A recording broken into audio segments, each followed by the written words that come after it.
मत्स्य पुराण की एक कथा के अनुसार मां पार्वती का रंग बचपन में काला था तथा उनके काले रंग की वजह से वह शिव पार्वती का झगड़ा दरअसल उनके काले रंग होने के पीछे ब्रह्मा जी की एक लीला थी, जिसकी वजह से मां काली बचपन में काले रंग की पैदा हुई थी।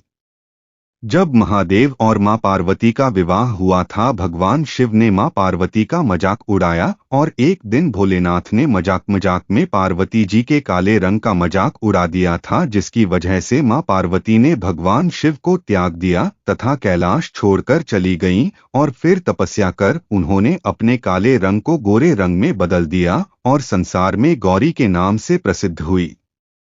मत्स्य पुराण की कथा के अनुसार जब तारकासुर ने ब्रह्मा जी से ये वरदान प्राप्त कर लिया था कि उसकी मृत्यु भगवान शिव के ऐसे पुत्र से हो जो उसे 7 दिन की उम्र में ही मार सके, तो उस वक्त भगवान शिव बिना पत्नी के वैरागी जीवन जी रहे थे।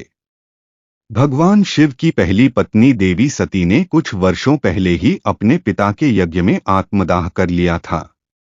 ब्रह्मा जी से वरदान पाकर तारकासुर ने तीनों लोकों पर अधिकार कर लिया।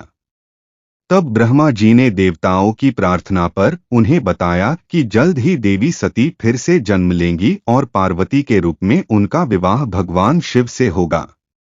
इसके बाद शिव और पार्वती को एक पुत्र की प्राप्ति होगी जो अपने जन्म से 7वें दिन ही तारकासुर का वध कर देगा। ब्रह्मा जी की प्रेरणा से देवी सती अब पार्वती देवी के रूप में हिमालय और मैना की पुत्री के रूप में जन्म लेने ही वाली थीं कि ब्रह्मा जी ने रात्रि देवी को बुलाकर एक लीला रच दी।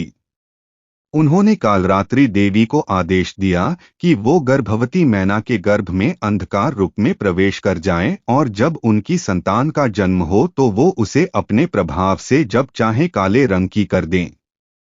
देवी कालरात्रि ने ऐसा ही किया।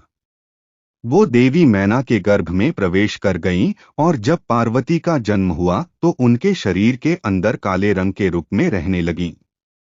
और पार्वती के शरीर से निकली कालरात्रि देवी वैसे पार्वती देवी जन्म से गोरी थीं, लेकिन देवी कालरात्रि जब चाहती उन्हें काले रंग की बना देती थीं। पार्वती देवी ने तपस्या कर शंकर को प्रसन्न कर लिया और जल्द ही मां पार्वती और भोले शंकर का विवाह भी धूमधाम से हो गया। लेकिन एक दिन त्रिकालदर्शी भगवान शिव ने मां पार्वती का मजाक उड़ाते हुए उन्हें काली कह दिया और कहा कि तुम अपने इस काले रंग की वजह से मेरे कर्पूर जैसे गोरे शरीर के पास आने लायक नहीं हो। दोस्तों, आप तो जानते ही हैं कि भगवान शिव कर्पूर गौर यानी कर्पूर की तरह गोरे रंग के हैं। मां पार्वती अपना ये अपमान बर्दाश्त नहीं कर पाईं और तुरंत कैलाश छोड़कर चली गई। मां पार्वती ने एक पर्वत पर जाकर घोर तपस्या शुरू कर दी ताकि उनके शरीर का रंग भी शंकर जी की तरह गोरा हो जाए। अब ब्रह्मा जी तो सृष्टि की रचयिता हैं। वो कोई भी काम करते हैं तो उसके पीछे आने वाले भविष्य की कोई घटना छिपी होती है। जब पार्वती जी तपस्या कर रही थीं तो ब्रह्मा जी प्रकट हो गए और उनसे इस तपस्या की वजह पूछी। देवी पार्वती ने बताया कि भगवान शंकर ने उनका अपमान सिर्फ इस वजह से किया है क्योंकि उनके शरीर का रंग उन्हें काला दिखा।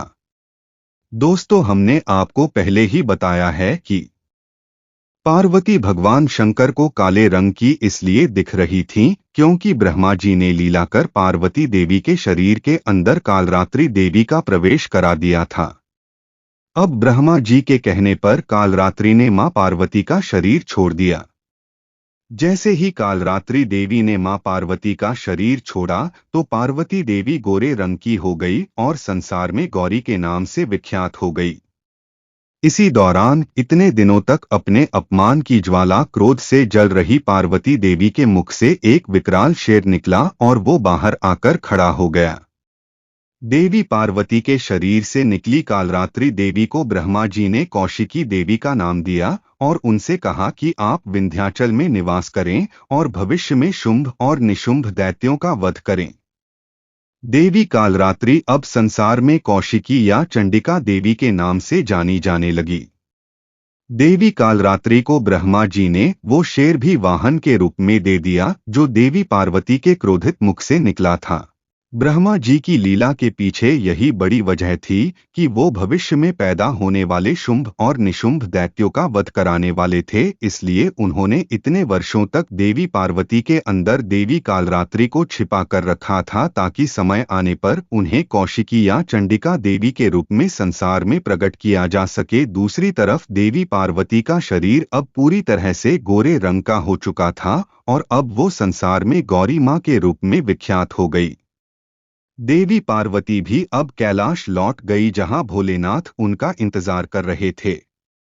कुछ वक्त बाद भगवान शंकर और देवी पार्वती से कार्तिकेय का जन्म हुआ, जिन्होंने अपने जन्म के 7वें दिन ही तारकासुर का वध कर दिया।